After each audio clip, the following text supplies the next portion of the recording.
Welcome to Talk to Anna. This is slow English for your heart and mind. Relax, listen slowly, and let's begin. People often think big success comes from big changes. They wait for the perfect plan, the perfect motivation, or the perfect time to start improving their English. But most of the time, real change happens quietly, through small habits repeated every day. There was a girl named Emily who wanted to speak English fluently. She bought many books, downloaded many apps, and watched hundreds of videos. But after 2 years, she still felt stuck. One night, she realized something important. She did not need more information. She needed better habits. So she started small. Very small. The first habit was simple. Every morning, before touching her phone, she listened to 5 minutes of English. Sometimes it was a podcast. Sometimes it was a short story.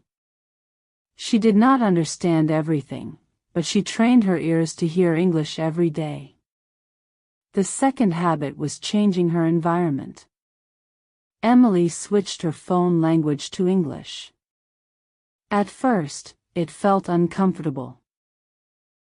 But slowly, words like settings, notifications, and battery became natural to her.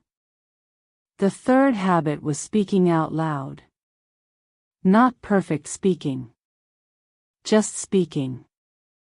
While making coffee, she would say things like, "I'm tired today," or "I need to buy milk later." Small sentences became part of her daily life. The fourth habit was keeping a tiny notebook. Every day, she wrote only one useful sentence. Not difficult grammar. Just real sentences she could actually use. The fifth habit was shadowing.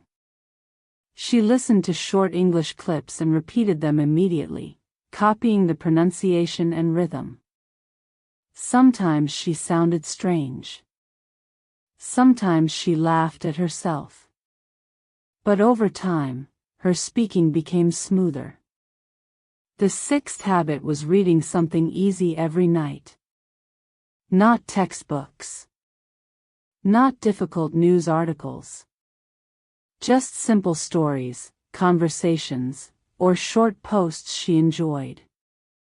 For the first time, English stopped feeling like homework. The seventh habit was thinking in English during small moments. When she walked outside, she described the weather in her head. When she felt hungry, she thought, "I want noodles." She stopped translating everything.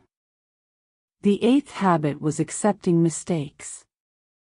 Before, Emily felt embarrassed every time she said something wrong.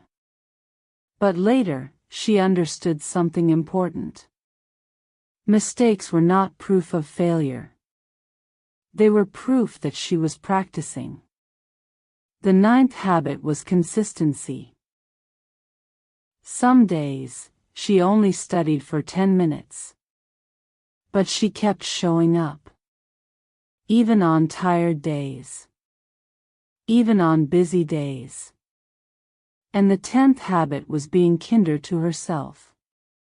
She stopped comparing herself to fluent speakers online. She stopped saying, "My English is terrible."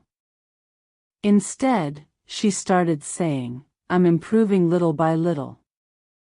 Months passed. Then a year passed. One day, Emily was talking to someone in English, and suddenly she noticed something strange. She was not translating anymore. She was not panicking about grammar. She was simply talking. Naturally. Calmly. That moment did not come from talent.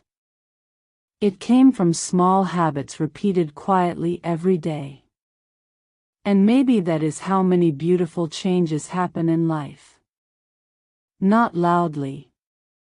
Not suddenly. But slowly, through tiny actions people almost forget they are doing. And maybe, confidence does not begin when you become perfect. Maybe it begins in small moments. One sentence. One mistake. One brave try at a time. Thank you for listening to Talk to Anna. Take care of yourself, keep practicing slowly, and I'll see you in the next story.